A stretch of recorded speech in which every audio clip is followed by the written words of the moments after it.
Today, in Europa Universalis 5, we are forming Persia. We're gonna do it as Ormus. This nation is secretly insanely overpowered, and the unique advances that you get to keep after forming Persia make you passively grow development faster than any other nation in the game. Let me show you. So here we are as the county of Ormus. First of all, we're gonna address our subjects. So we have a couple of vassals and we have a tributary which is disloyal at the start, the Sheikdom of Jarwanids. We're gonna click here, subject actions, and we're gonna support loyalists, which is gonna fix their loyalty for us. Next up, guys, if we go to our control map mode, we can see that all of our Arabian locations have 0 control. So essentially this is dead weight. We are not getting any benefit from these lands. We also have some disjointed locations here which also have 0 control.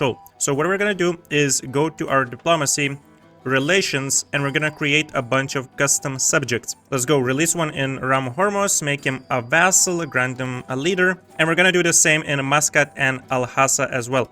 So this is what our subjects will look like right now. We have 6 subjects in total. And if we go to our integration map mode, you can see that these 2 provinces are not yet integrated, and we chose to not release them as vassals because we have 2 cabinet seats that we can use to integrate these provinces. Now this is optional. You can also release them as a subject if you want to. I just prefer to integrate them at the start and have a bigger base for myself. So we're gonna select to integrate these right quick.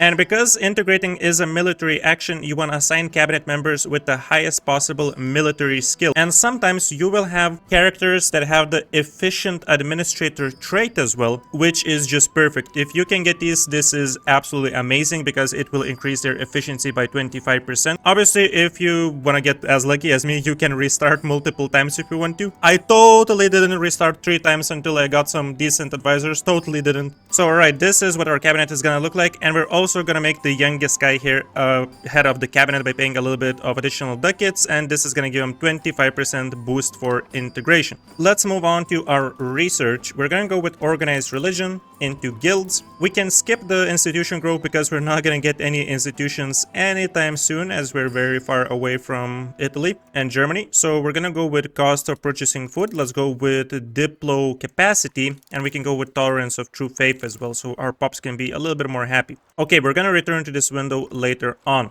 Now let's move on to our not yet codified laws, which is only one. We have slave conversion that we need to select, and we're gonna go with slave religion because this is gonna move us towards humanism societal value. Humanism is very important as a value because it allows you to culture convert provinces faster. And culture converting is very important because if you don't have a majority of primary or accepted culture pops in your province or location rather, then that particular location is not gonna become a core rural settlement once you integrate it. And having a core increases the max control by 20%, which is just ridiculously important. I hope I'm making this clear, guys. If you have any questions, make sure to write a comment. I will try to answer as many of these as possible. But now let's move on. Let's go for our possible reforms. So we can assign 2 of these, and I personally like to go with agricultural cultivation for food production. We could go for diplo traditions for more diplo capacity, but I feel like we're gonna be fine with this. So instead, I'm gonna go for some additional crown power. Autocracy is always a solid choice.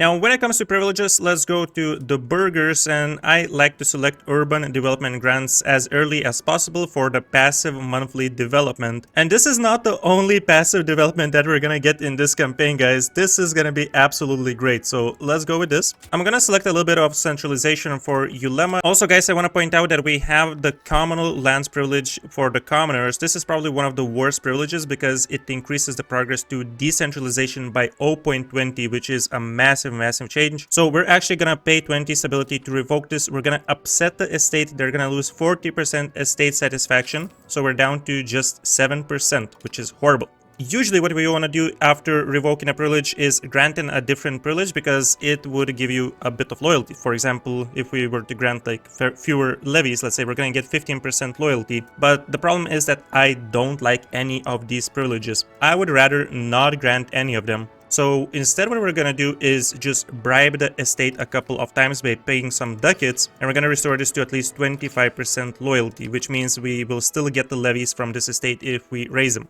And this is going to be it for now. We're going to actually wait until the loyalty drifts back to the equilibrium before granting or removing any other privileges.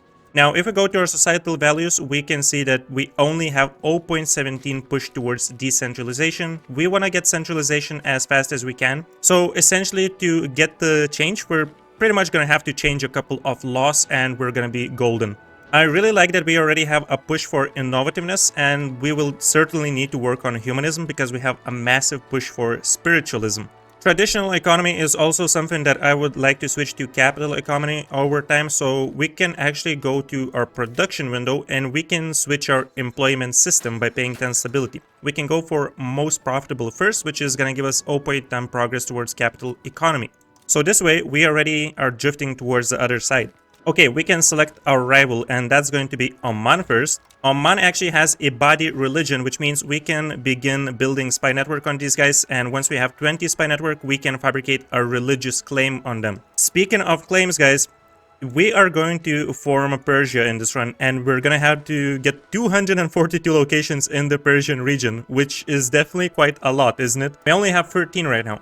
Don't be scared, guys. The good thing is that we have an ace up our sleeves. We have the International Organization of Ilkhanan, which we are a member of, and there's 91 total members. Most important thing about this is that we can, for example, click on one of them like Laristan, and if we were to go to hostile actions, create casus belli, we can see that for 20 spy network, we can create shed the shackles of the Ilkhanan casus belli on these guys. And this means that we not only get a casus belli, but it's going to be 25% cheaper to conquer provinces. It's absolutely amazing because we won't need to use our parliament to make claims. So we can use our parliament for more important things, such as switching our legislation or even passing the debate so we can get some progress towards centralization or any other bonuses that we want to get. Believe me, it's gonna be fantastic. So speaking of Laristan, that's gonna be another country that I'm gonna start building spy network on. Now let's go to our budget. We will set our minting slider to 0%.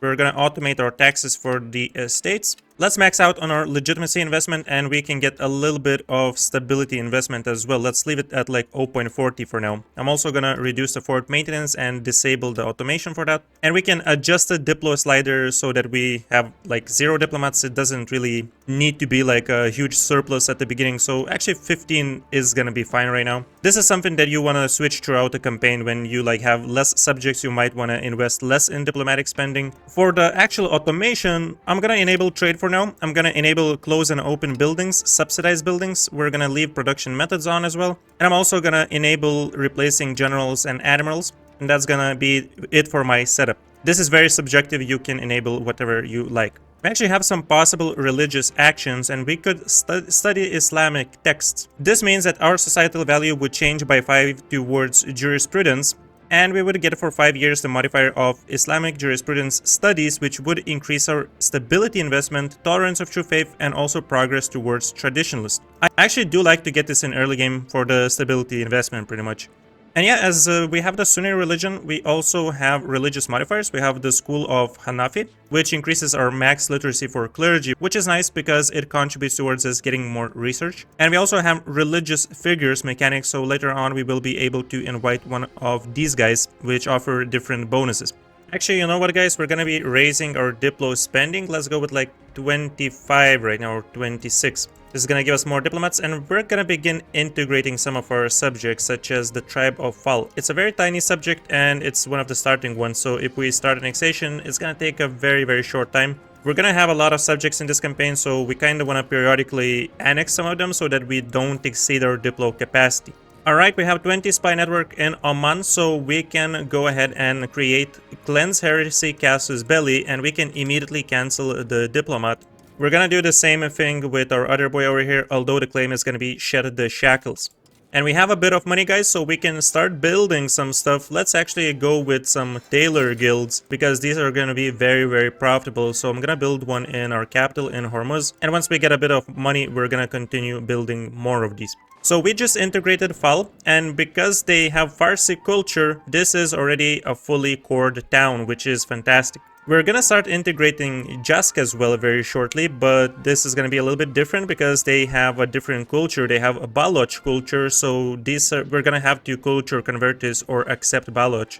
Speaking of culture converting, I just remembered that if we go to Ulema, there is one good privilege that we can grant, which is promote cultural unity. It's gonna reduce our culture's capacity, but it will give us 25% bonus for assimilation. I think it's entirely worth it, especially in our position, because it's not like we can really accept any cultures. We have a pretty low limit anyways. We had one limit, and if we were to accept, let's say, Khaliji over here, it would use 1.08 capacity, which we cannot yet afford.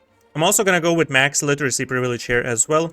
And to Kizilbash, we can grant expand farming cost minus 10% before we start expanding our RGOs. We're gonna need to expand a lot of food RGOs. We have some decent locations, like we have some fruit, we have some livestock, so we can expand these. Although, guys, if you check the price for expanding, you can see that we're now getting the 10% discount, but the price is also increased a bit by the lumber price because we don't have enough lumber in our market. And it's not like we can really get any lumber because we don't have any lumber RGOs. There is another way. If we go to production and search for lumber, we can see that there is lumber mill that you can build, which is basically an alternative to the RGO, but unfortunately these can only be built in woods, forest, farmlands, and jungle, which we don't have any of. So also we cannot get any lumber mills. So yeah, we're gonna have shortages of some resources, but we're gonna try and work with it. So for example, with food, we would still expand this even if we cannot, increase the lumber in our market like we want to.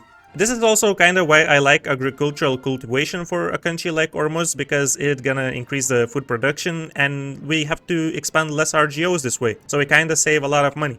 Another thing to keep in mind, guys, we're about to declare a war on Laristan, but we have positive relations with them, and if we have above 50 relations, it's actually gonna cost stability to declare a war. So before doing that, we're gonna send them an insult. Another way on how you can reduce the relations with the target country is giving an embargo. It also makes them lose 25 opinion. Alright, let's go ahead and declare our first war on Laristan. Now we can raise up our levies and we can select all provinces if we want to, but I'm actually just gonna raise them in Persia. That's gonna be most of our levies anyways. And we're gonna first target province capitals, which are marked with a silver star, as well as their capital, of course, which is golden. Basically, you don't want to occupy the standard locations, because if you occupy the province capitals and their actual capital, the surrounding locations are gonna be transferring the occupation to you automatically anyways. Let's just make sure that our subjects can attach to our army if needed, and we're gonna go to diplomacy, manage subjects, and make them supportive as well. Okay, I see his army. He's got like 200 levies. We can actually follow them. We can take them out before proceeding to occupy anything else. And with our first engagement, we can see that in our battle, we're gonna have a stronger army. Our army has better quality than theirs, and the terrain is also to our benefit. Considering that our army like 2 times larger, we can crush them very, very easily. And this is how the battle went. We got 12 war score and he's retreating with just 140 levies. So let's march on to their capital. And there we go, guys. We can actually piece them out. Now we could just full annex them, take all 3 of their provinces, which would be up to 35 antagonism. But guys, remember, we are using both of our cabinet members to integrate different areas right now. So it's not like we could be integrating them at the same time. Also, if we, instead of conquering these provinces, make them a vassal instead, look at the antagonism. It's like 2 times lower. In such cases, it's most of the time better to just get a subject. You can also get a little bit of money, and we can send these demands. So now we have a new vassal.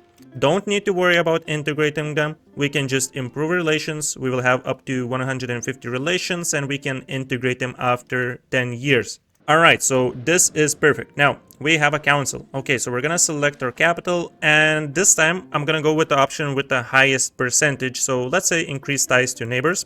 We have 48% for parliament support. If we click on one of these agendas, let's say bellicosi movement, it doesn't give us really a strong reason not to select this. 2 antagonism is basically nothing. So we now have over 50% parliament support, and we can select one of the parliament requests. In our case, we're gonna go with a law change first, because as Ormus, there are a lot of laws that you need to switch. We're gonna start with feudal de jure laws. We currently have by tradition, and we're gonna exchange this to by blood, which is gonna increase the speed of integration by 10%, and it's gonna be very, very useful throughout the campaign. If we were to somehow get another 50% parliament support, we could select another action and it would be just lovely, but unfortunately we only have one agenda left and it's not gonna give us enough support. And I'm pretty sure through the random events we're not gonna get so much support as well, so yeah. This time we're only doing one action. We also will lose 7 stability because we will fail the parliament debate, but it's entirely worth it to switch out a law. So we're still waiting for our war with Oman, and at the same time we're planning our future wars. We want to check around what kind of countries are the easiest ones for us to bite into. Let's say we have Kerman in our border here. We also have Makran. Kerman already has 2 alliances. They allied Mirabanids, and also they have Kuzar as their ally. Now Makran, on the other hand, they have 3 subjects but they don't have any allies. And remember guys, one thing, if you conquer a nation fully, you will inherit their subjects. So if we were to take out Makran, we would receive all 3 of these guys as our own subjects. Which means clearly this is gonna be the best war for us to participate in. Alright, we are ready to declare a war on Oman as we now have a claim. So let's go ahead, declare war. Let's select Cleanse Heresy and we can take them on. I'm only gonna raise levies here in Arabia because we won't need many of them as we have a nice subject over here which is gonna have a lot. So there we go, that's 120 levies and our subject has 1.2 thousand. We're just gonna merge our armies with him. Right, we can fight a battle over here, quickly take out Oman, get 23 war score. And pretty much the only thing we need to do is occupy his capital. That's gonna be enough. I just realized that we lost all of our levies, so our subject is gonna have to do the work. There we go. Good subject, man. Good subject. Okay, let's make Oman our vassal. We're also going to convert his religion to Sunnism. And we can, if we want to, we can revoke his scores. We can take a little bit of money from him. Let's see how much we can take. There we go. 1.2 ducats. We're robbing this guy in broad daylight. So now we have a nice new subject. New arrival, we can select Bumper. And actually we have a nice little amount of money, so we can start expanding our food RGOs. I'm gonna go for legumes here. And we can go ahead and expand livestock as well once. It's now the age of Renaissance, and we're gonna select the admin focus because we're looking forward to advances such as max literacy and minus 2.5% proximity cost. Wow, okay, so these guys, Shabankara was in a conflict here and they released Jirov, so this is a new country now. And actually the problem is that these guys are not in our international organization, so we will have to use our parliament to get a claim if we want to fight them, unless we wait for somebody else to annex him. Interesting stuff. Also, we now can invite a religious figure to our country. We can go for this one, which is going to give us tolerance of true faith and pop conversion speed. So sure, let's go for that. Another thing we can do is upgrade our country rank. We were a county, so now we can upgrade to a duchy, which is going to give us more culture capacity, diplo capacity, range, more possible rivalries. So sure, let's upgrade our rank. Select our new rivals, which we can just go for the closest guys. For the next research, we're gonna queue up scholarly treatises. Then we can go for improve relations, loyalty. I'm actually gonna grab army morale very quick as well as peasant levy. Then we can go for subject opinions. Diplo annexation cost is gonna be very good. And later on we can get proximity cost as well as max literacy of nobles. And yeah, interesting turn of events, but I guess right now we can go for Makran instead of thinking about any other wars. So we're gonna declare, even though the tooltip says that we are slightly weaker than them. Guys, we are not AI, we are smarter than them. Or at least I like to believe we are, so let's declare. Now, this doesn't mean that we will be reckless. We will try to mind what we're doing. So raise up our levies, and we're not gonna engage in any battles until we have our subjects joining us, because our subjects are our main forces right now. We can have very few levies ourselves. Let's just make sure that we have the fort maintenance up. Unfortunately, we cannot transport these guys. However, there is 1,000 levies walking over across Arabia. We're gonna have to let these guys occupy a couple of our locations until we have reinforcements arriving. And they're gonna be pretty aggressive, so let's try and retreat for a bit. Okay, he's advancing and he's in big trouble because we have reinforcements. So guys, we can now take out this 600. Before we continue this war, we can also go for another parliament. Once again, we're gonna go with the highest percentage option because we are looking forwards to switch another law. And sure, we can push for land focus, why not? Law changes. Now we're gonna switch our distribution of power because we have traditional distribution, which is horrible. It reduces crown power. It gives you decentralization. So instead of that, we're gonna go with favor the ruler, which is gonna create a 30% difference in crown power, which is just ridiculously good for us, and also allow us to extract more taxes from our estates. There we go. This is our battle. And we are wrecking them apart, which gives us 16 war score. These bastards, they occupied a bunch of our locations. I'm gonna find you, and you're gonna pay. There, these guys are visiting the town of Siraf. Not for long before we send them back. There we go. We're gonna try and unoccupy our locations, and then we can hopefully march forwards and try to start occupying our enemies. Okay, this is what I like to see. These guys are stuck on our fort. Welcome, guys. Lovely to see you here. Totally lovely to see you here. And we have another 300 that we can chase around. So this is exactly how you isolate your enemies one by one, and then you can just crush them. One thing I nearly forgot. We have very good loyalty for all of our estates, so it's time to grant more privileges. Burghers, we're gonna go with building rights, which is gonna give us centralization and allows burghers to build roads. Essential privilege. You wanna always go for this pretty much. Another good one is trade capacity, which is somewhere over here. There we go. And there is one more that I will grant later once nobility has more loyalty, and that's gonna be the one that increases our production efficiency. I believe we already have enough war scores, so guys, now one insanely important thing to know about wars like this one.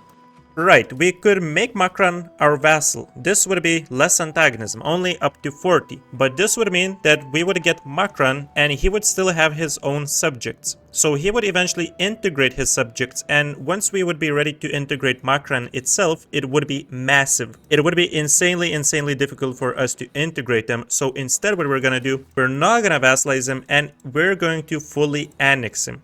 Which means we're gonna take more antagonism, but it's gonna be well worth it because we're gonna get all of his subjects directly. So now we have 3 subjects instead of just one big one. And remember, we will have no control over this area. So we are still going to go create a subject and we're going to just release Makran as another subject. So this way we have 4 small subjects. Man, this was such a good war. What a nice expansion. Right, guys, so our next target is going to be Çetinkaya. We still need to lower our relations before declaring that war, so I'm gonna embargo them. Oh my god, I love it. I absolutely love it. These guys just right in front of my eyes allied Jarwanids.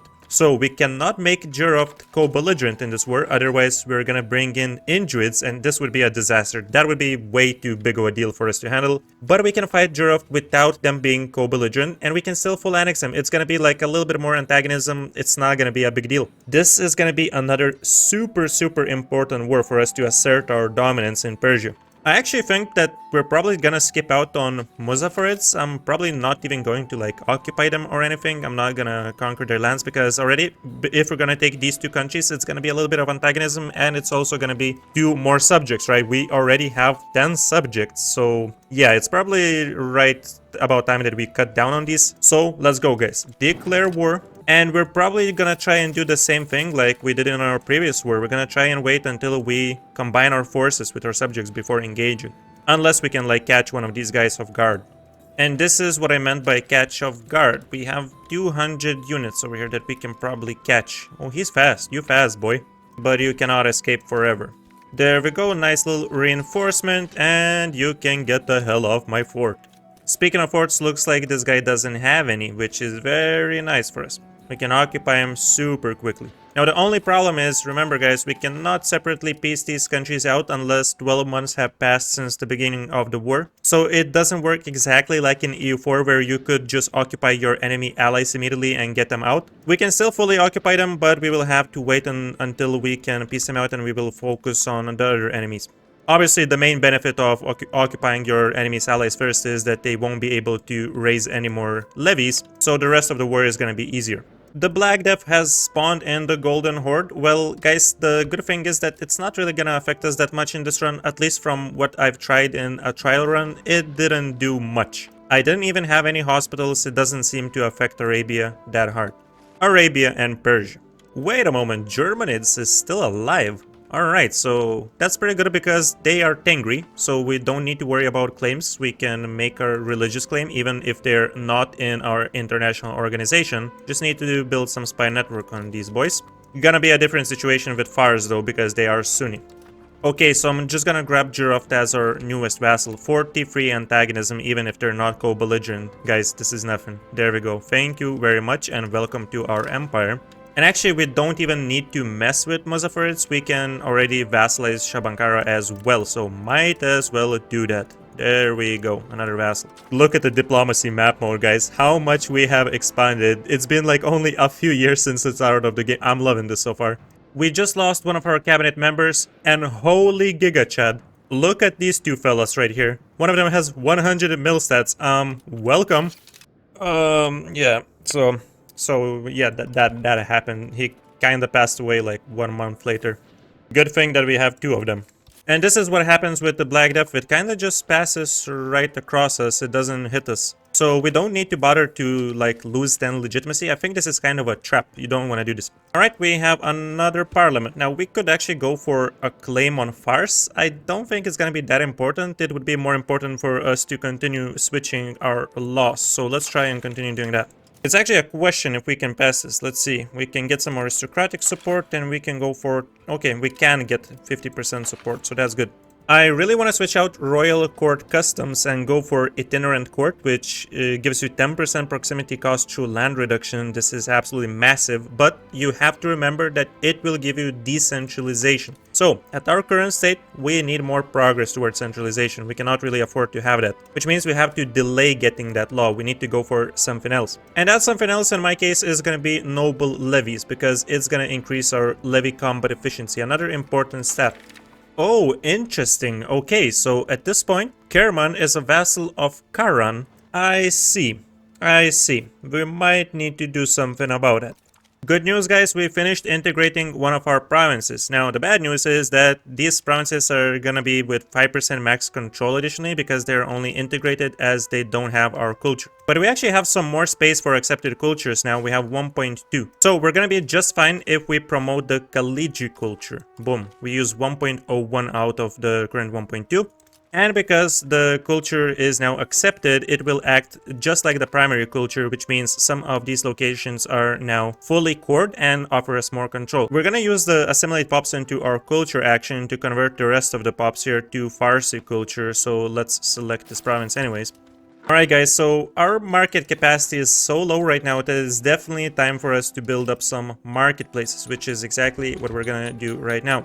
We have the capacity of 8 in Ormus, so we can build like 3 of them. It's gonna take a while until we get enough burghers promoted anyway, so we don't need to rush to build like the maximum of the capacity.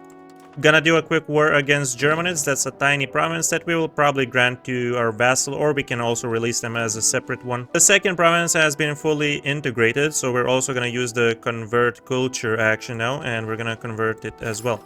Alright guys, we are ready for our newest war against Karan and Kerman. Our subjects immediately go in ham. As usual, we have gained a core, so yeah. Our assimilation is working wonders. If we check the culture over here, we can see that we have a majority of Farsi in most of these lands now. 43% in this particular location here, with Khaliji being with 56%, but it's an accepted culture, so we don't need to convert that one. So because it's all cores, we can just go for a different action now. Actually, we can go ahead and increase our control a little bit.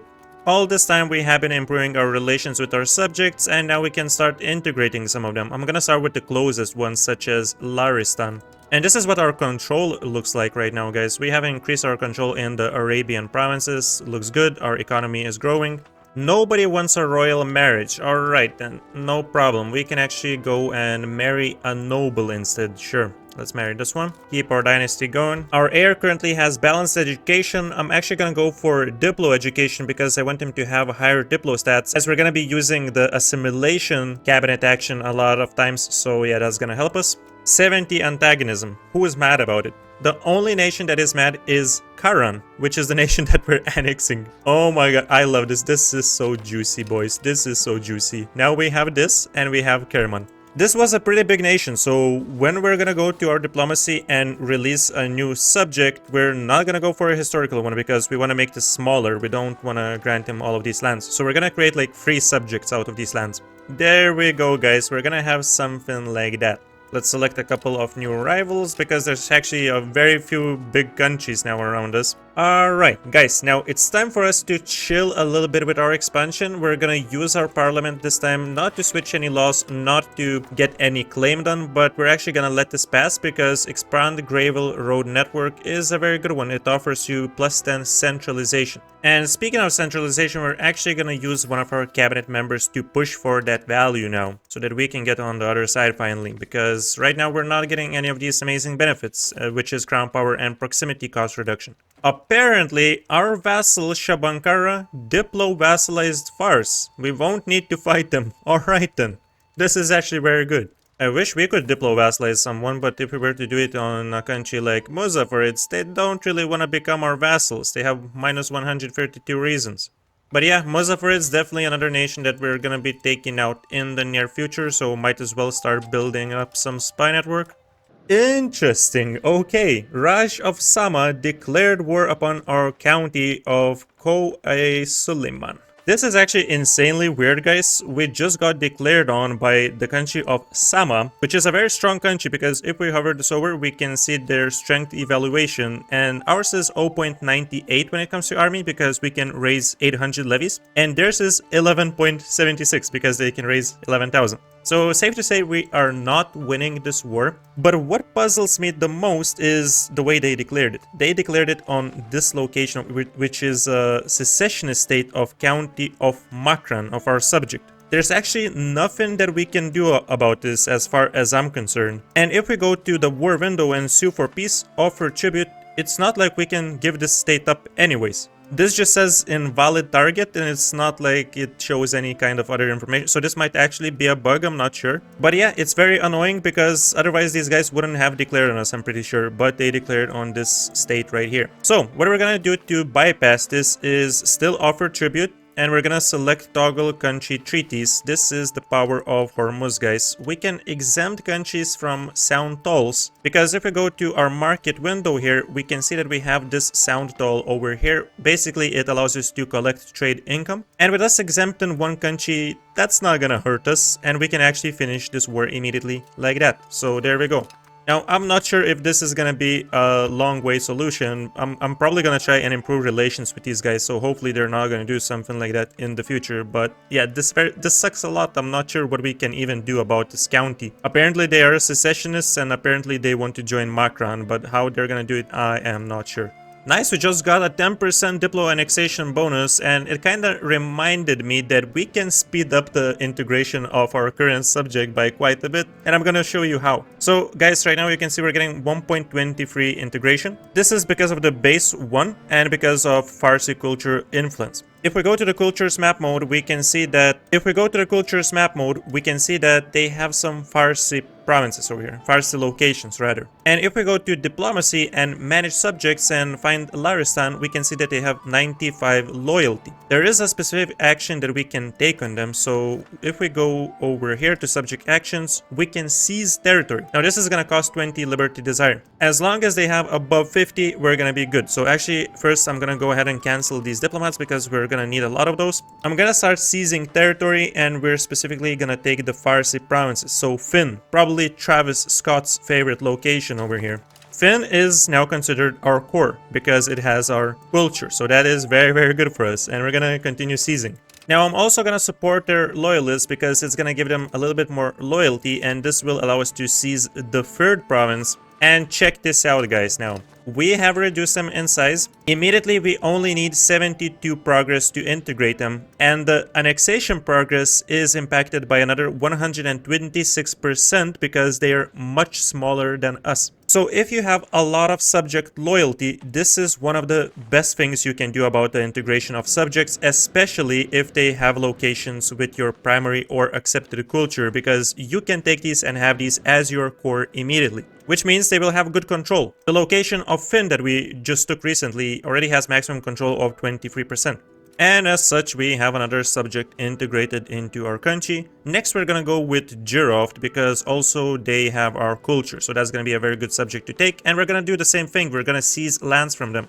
Okay, it's time for us to get some more marketplaces, and unfortunately we're about to hit the cap because we can only build these in towns and cities. We don't really have many of those. So we need to continue integrating our subjects, especially the ones that have towns. or we can also upgrade locations to towns ourselves. It's not only going to increase the control in these locations, but offer new buildings such as marketplaces. Now, we can only upgrade locations to towns that have at least 5,000 population, so we're not going to be able to really do it in every location. But we also want to make sure that we upgrade locations that don't produce food, because it reduces the food production. So if I were to upgrade one, we could, let's say, upgrade this salt location. It has more than 5,000 population, so we would just need to get enough ducats, which is 392 in our case. But I'm probably not going to prioritize this, to be honest, because it's pretty expensive in early game to upgrade locations, so we're probably just going to build some other buildings. Alright, we can start another war. Now this is going to cost us 20 stability, so we probably don't want to start it yet. First, we want to piss these guys off. They have 100 relations with us, so you are a scumbag. I will insult you. I hate them so much that I'm also going to embargo them.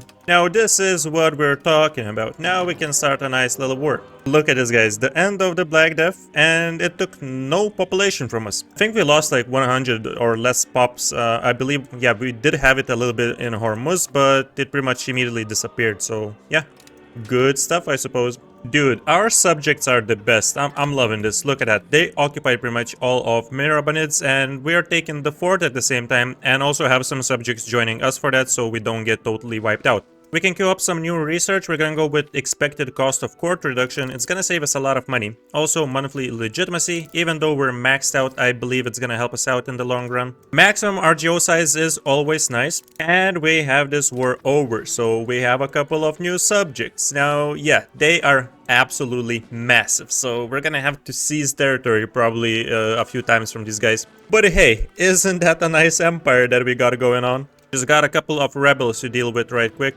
Yeah, sometimes you guys will get events like this one. They are absolutely horrible. They ask you to either grant a privilege to an estate, or you lose like 20% estate satisfaction, which is a massive hit. If you don't have around 50% loyalty, it's actually gonna hit pretty hard, but in our case we have 54%. So if we're down to 30%, it's actually not that big of a deal. I would like to get some sailors and actually start building some ships, but right now we can only have one wharf, which is a bit unfortunate. We're gonna build it in Hormuz anyways.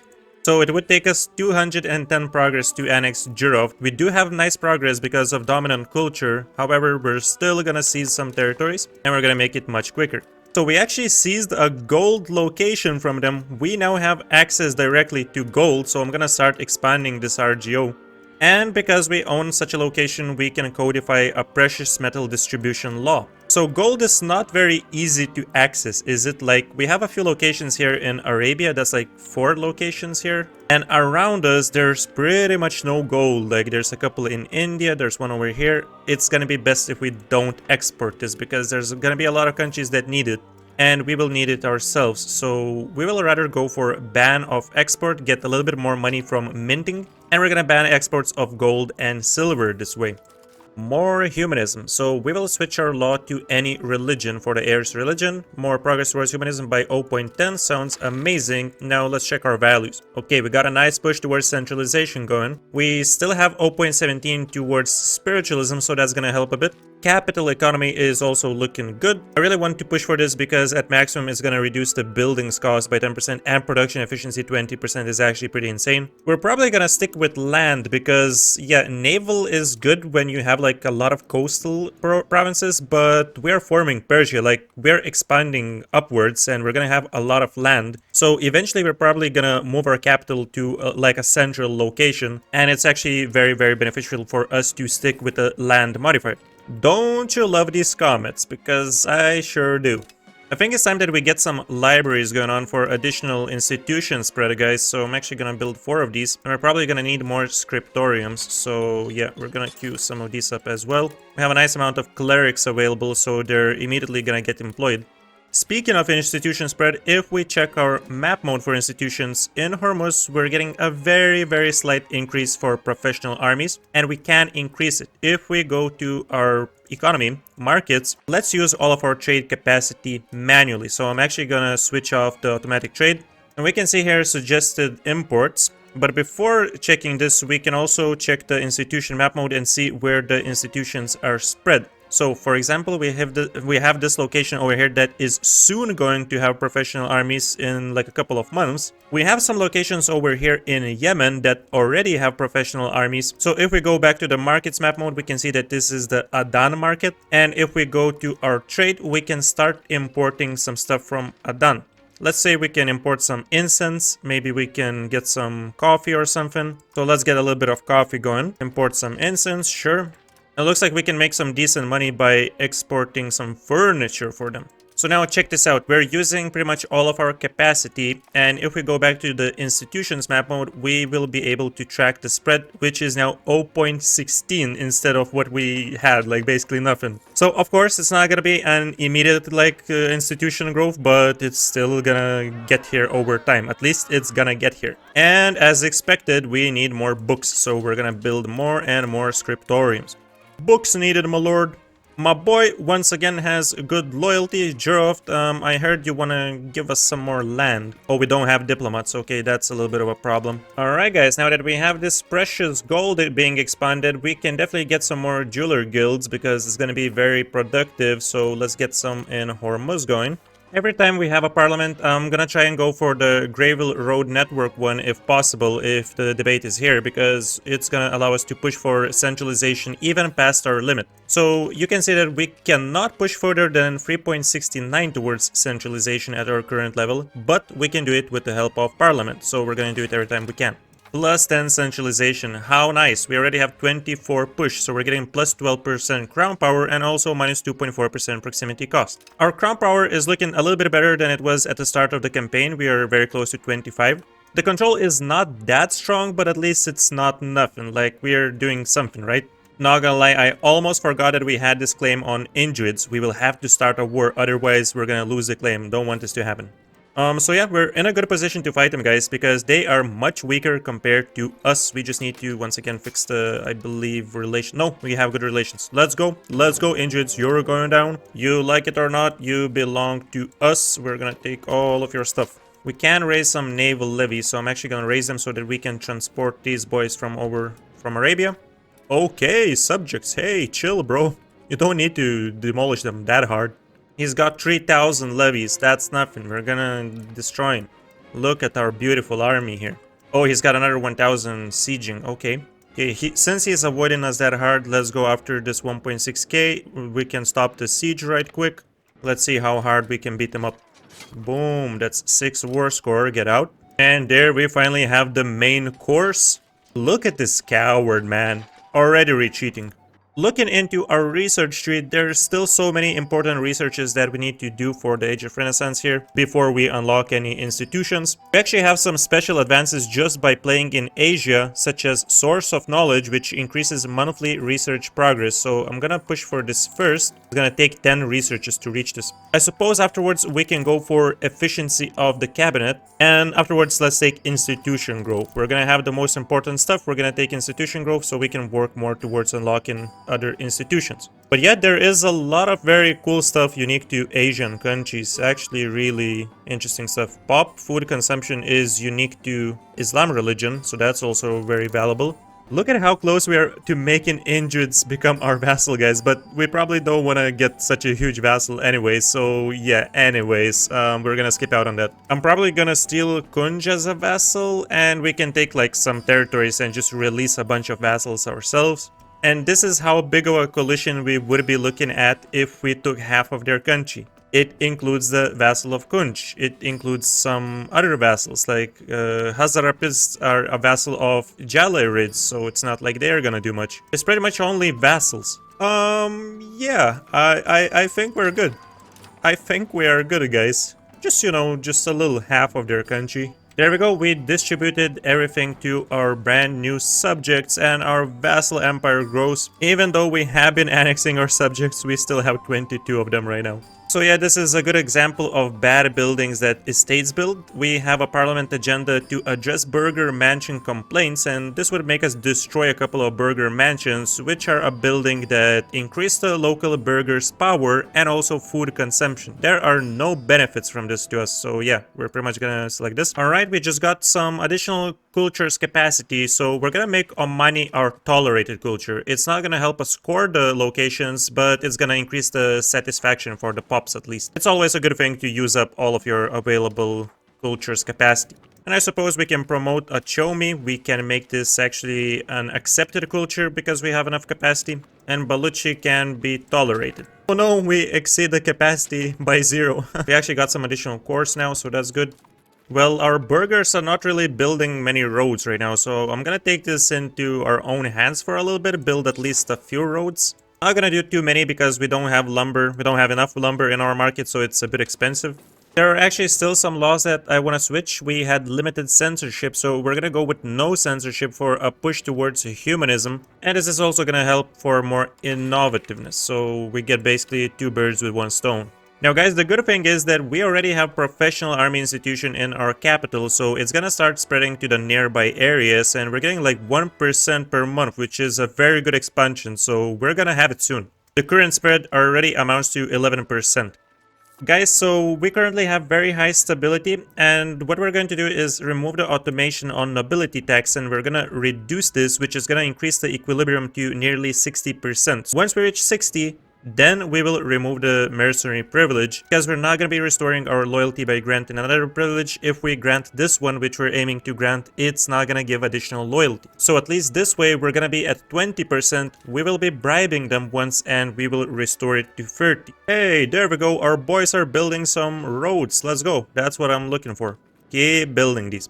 This is our second war with Indrids, and it's already ending in a full annexation, guys. It's already ending in a full annexation. That's right.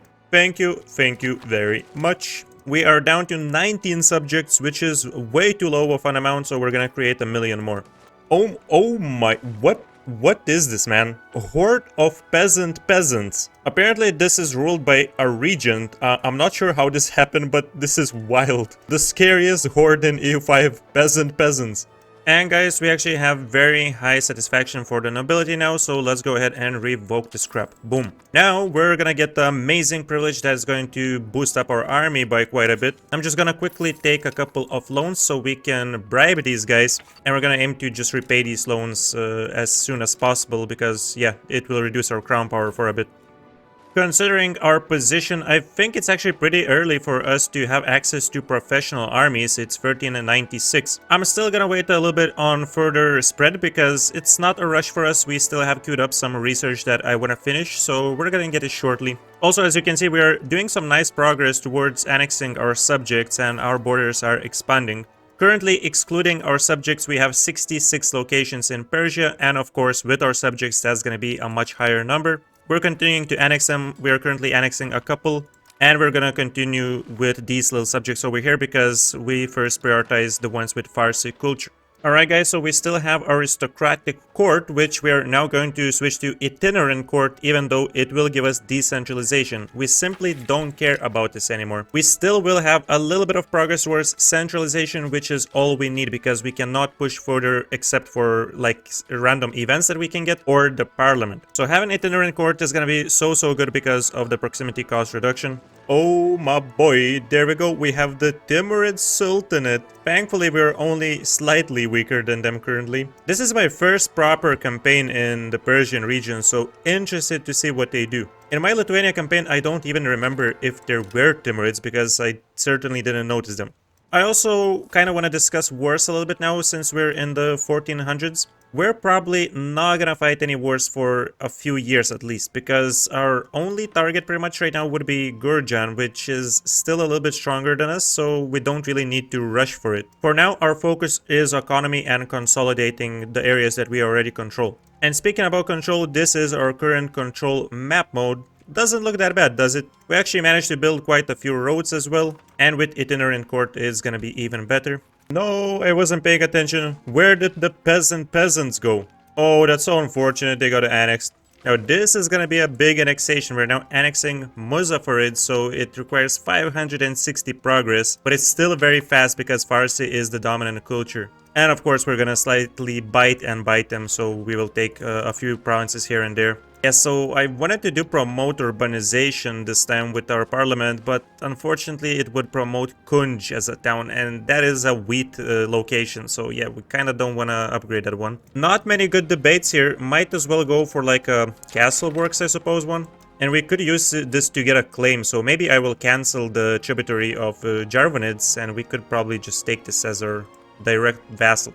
Now we're gonna start our war against Jarwanids, and fortunately these guys are allied with Khorshidi, which is a tributary of Gurjan, which I didn't want to attack yet. So basically we're gonna take them out as well at the same time. Lovely stuff, let's go. So we're gonna have one 2.4 thousand levy stack, which we can use to fight their 2.4 thousand equal forces. Well, not really, because we kind of have a little bodyguard following us around. And we have another stack over here, which we're gonna use to fight the green guys. I totally didn't forget their country name. Or maybe we won't even need to do anything about them because our subjects are kind of just ravaging them. Nice job by the burghers, man. Look at that. 7 roads are being built at the same time, and they're adding even more. We have 8 roads now being built.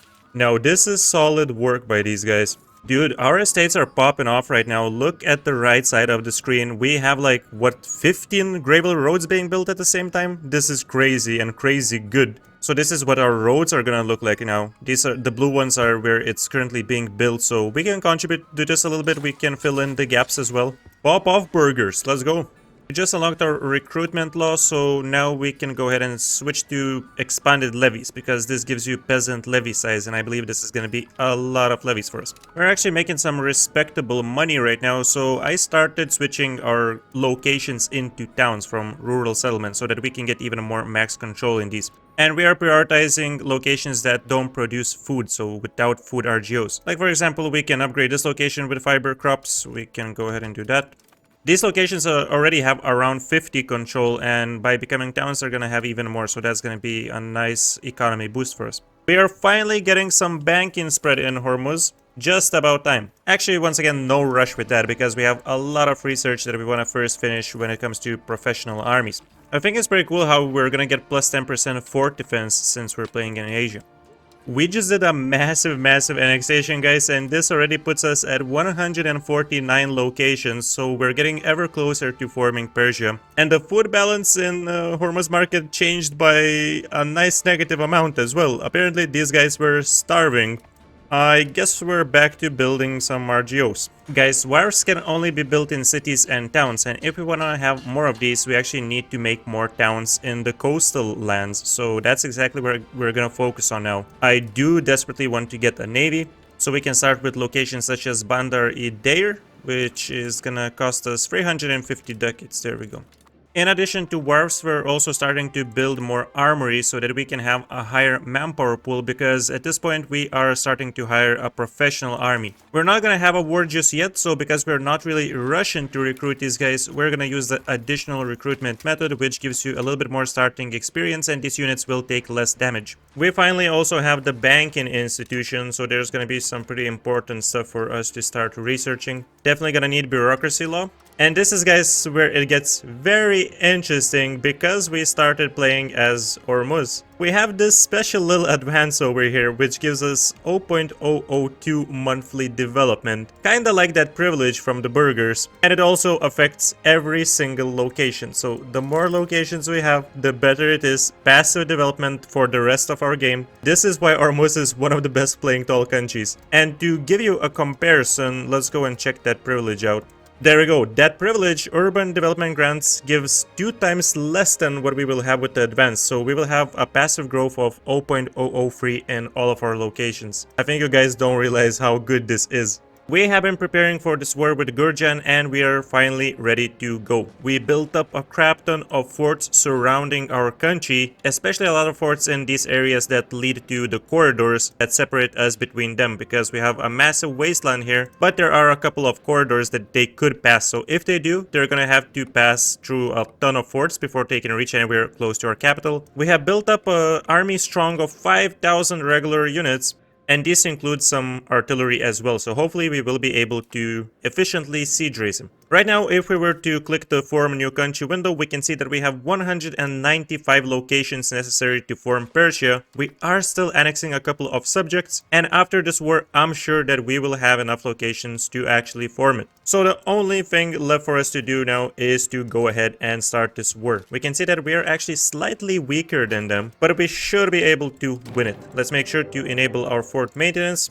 We have 9,000 levies that we can raise. I just really hope that our vassals are not going to do some stupid stuff.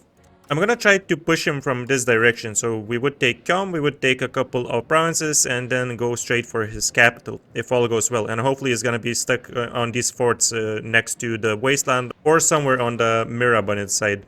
How the hell did he walk past this fort? I have no idea. Okay, we have to take this trash out. Get the hell out of here, man. This is actually very concerning. I thought this fort surely would not allow him to pass here, but apparently he can. Okay then.